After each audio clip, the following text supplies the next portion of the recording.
નમસ્કાર, જય કિસાન દોસ્તો. હું આપનો રાજુ કરપડા. આમ તો લાંબા સમયથી બોટાદ માર્કેટિંગ યાર્ડમાં કડદાના બહાના હેઠળ ખેડૂતોને લૂંટવાનું વર્ષોથી એક ષડયંત્ર ચાલતું આવે છે. આજથી 2 વર્ષ પહેલાં જ્યારે ખેડૂતોની ફરિયાદ મળેલી ત્યારે હું ટીમ સાથે બોટાદ માર્કેટિંગ યાર્ડમાં ગયેલો. અમુક કલાકો માટે યાર્ડને બંધ કરાવેલું.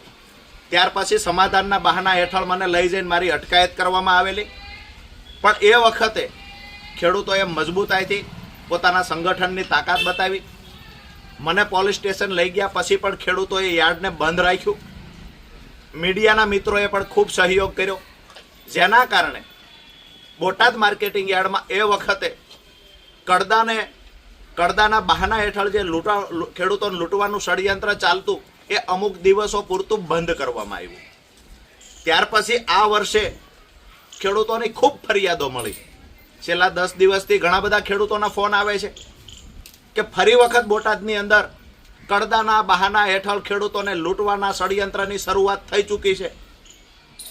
ઘણા દોસ્તોને એવું લાગે કડદો એટલે શું હશે, તો દેશનું એક એવું માત્ર માર્કેટિંગ યાર્ડ બોટાદ કે જ્યાં એપીએમસીની અંદર માર્કેટિંગ યાર્ડની અંદર એક વખત બોલી બોલાઈ ગઈ, હરરાજી થઈ ગઈ ખેડૂતના જણસની, ત્યાર પછી એને કહેવામાં આવે વેપારી દ્વારા કે અમારું જીન, અમારું ગોડાઉન 10-15 કિલોમીટર દૂર છે, ખેડૂત પોતાના ખર્ચે અમારા જીન સુધી આ જણસ પહોંચાડે.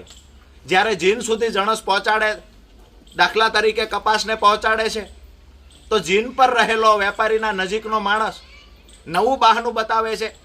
અડધો કપાસ ખાલી કર્યા પછી કહેવામાં આવે કે તમારો કપાસની ક્વોલિટી ખરાબ છે, એટલે તમારો જે ભાવ યાર્ડમાં નક્કી થયો હતો એના કરતાં 100 રૂપિયા, 150 રૂપિયા, 200 રૂપિયા હવે ભાવ નીચો આપવામાં આવશે, જેને કડદો કહેવામાં આવે છે.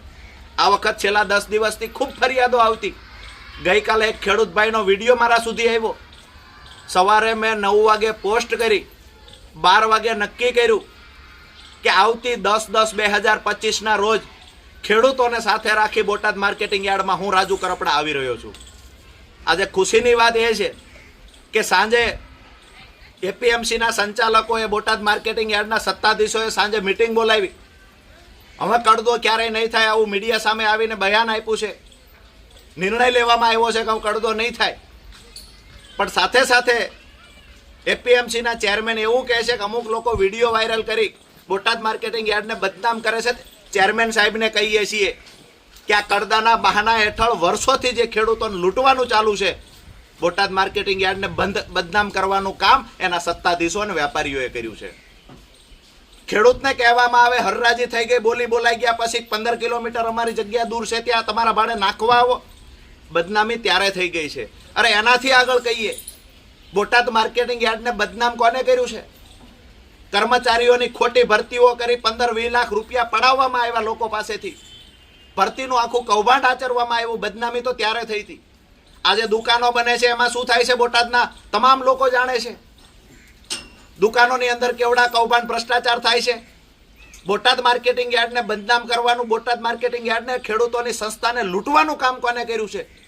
આ જવાબ પણ એપીએમસીના ચેરમેને આપવો જોઈએ.